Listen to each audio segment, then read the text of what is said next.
Hey everybody, good Wednesday afternoon. Pastor Matt here. Wanted to jump on here, and I've just sent out an email to all of our leaders. When I say leaders, that's our deacons, worship team leaders, Sunday school leaders, etc., members and guest services, because we now have a new mask mandate that's in place. You may notice, and some of you let me know that you did notice, that I didn't do anything last week, even though the mandate came out on the 24th. But we are going to be observing what this mandate is all about, and I'm going to tell you why. But before I do that, I want to let you know what I've been kind of going through. So, when we were doing all of this stuff pre-vaccine, meaning that we were, trying to distance, and sometimes we had to. Well, those 14 weeks when we couldn't meet, and then we end up distancing, and then we end up requiring masks. All of that was pre-vaccine. And I felt like it was my duty and my responsibility to follow through on what Romans 13 says, what Acts 5 talks about, in making sure that I am, as we are part of this community, to be a part of the community and to do our part in doing all of these things, even as I myself may have had personal convictions regarding this.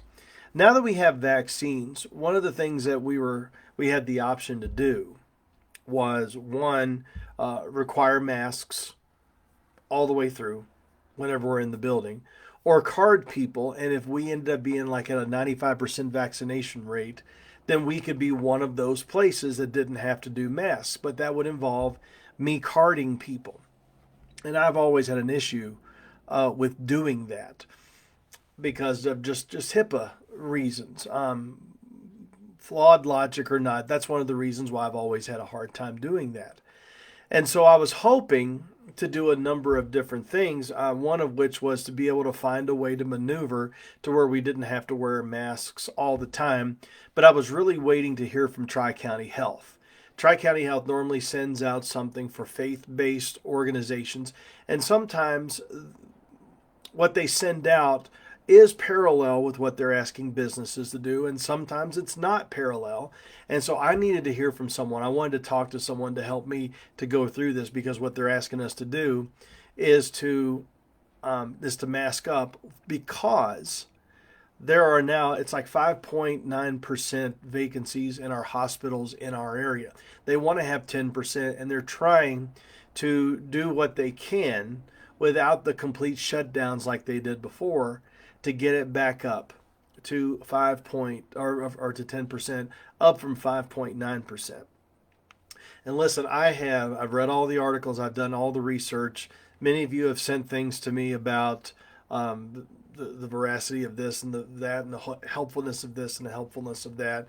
I'm just going to ask you not to do that, because I just want to assure you that this is one of the reasons why I've been taking some time with this, is to try to, again, talk to Tri-County Health, and to just to make sure that I have as much information as I can before we start doing all of these things. And plus, another issue that ended up coming up was every time we've made some sort of decision one way or the other, someone or someone's end up having a problem, or someone ends up leaving, or someone ends up doing this. And I shared a lot of that. If you were at our members meeting on the 18th, I shared a lot of how that can affect, and how that is, well, it's not only difficult for the church at large.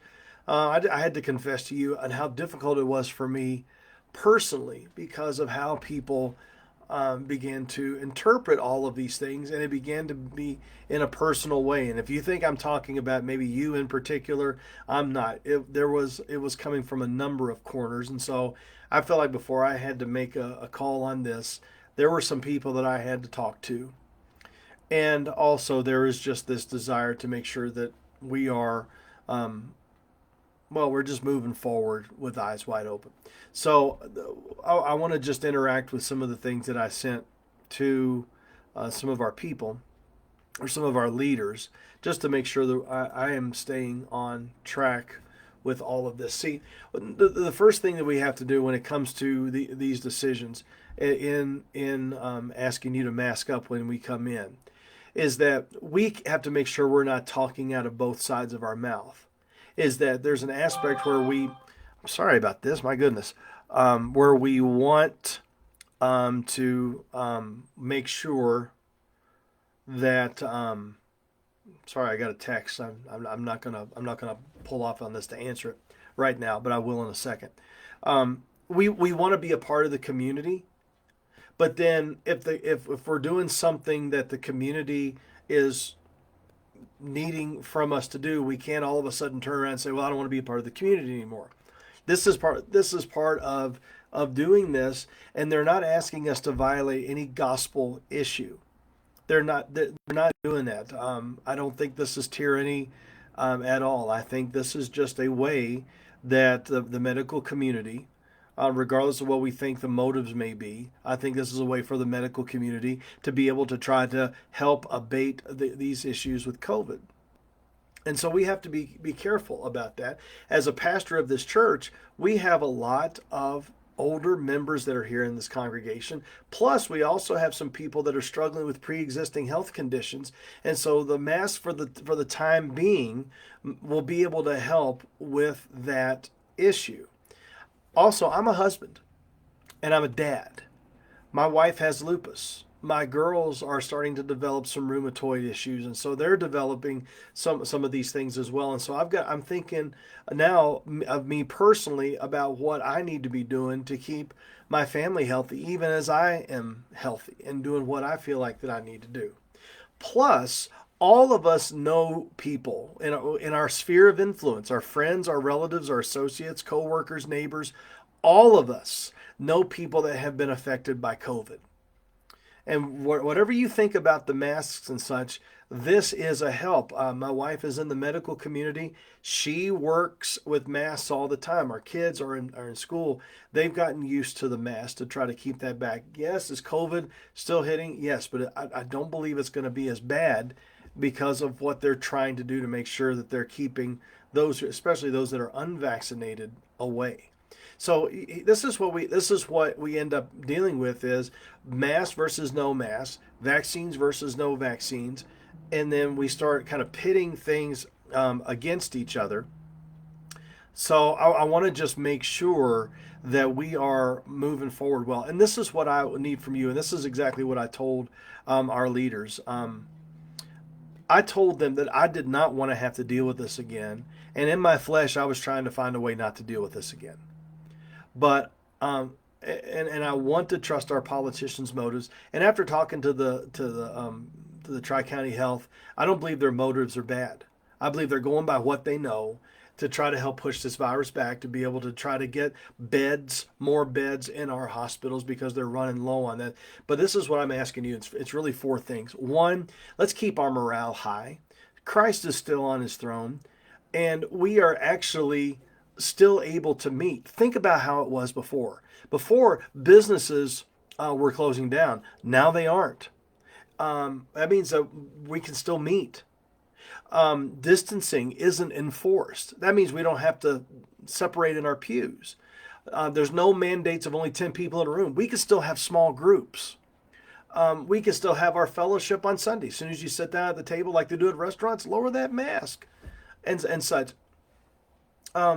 We're doing what we can, but this compared to what it was before. This is really a small thing to ask. So keep your morale high. Number two, it helps set an example. We're all setting an example somewhere, but just help us out with this. That way, we're all together in unity. Know that God's sovereign. There are reasons why this is happening to fulfill His plan and purpose, for one way or another. And I'm asking you, hang in there and hang with us. Don't leave. Don't leave. You stay with us. Help us weather this storm, because we'll all be able to look back on this sometime and say, do you remember that time? Boy, I'm glad we stuck with us. There have been a number of you who have stuck with us for so long, going through so many challenges, and it's made you stronger, and it's made you love ARBC, because we can rejoice in where we are right now. But we're better together, and we're way better than we are apart. So this is what I want to make sure I'm sharing with you. We're going to work to get this out well.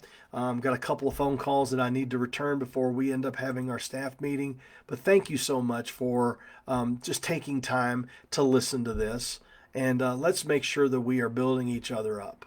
in all of this. This is a tough, tough time, but it's getting better. This is better than it was before. Let's just keep that in mind. All right. If you have any questions, comments, concerns, complaints, any of that, you know where to find me. More than happy to talk to you. God bless you. Bye-bye.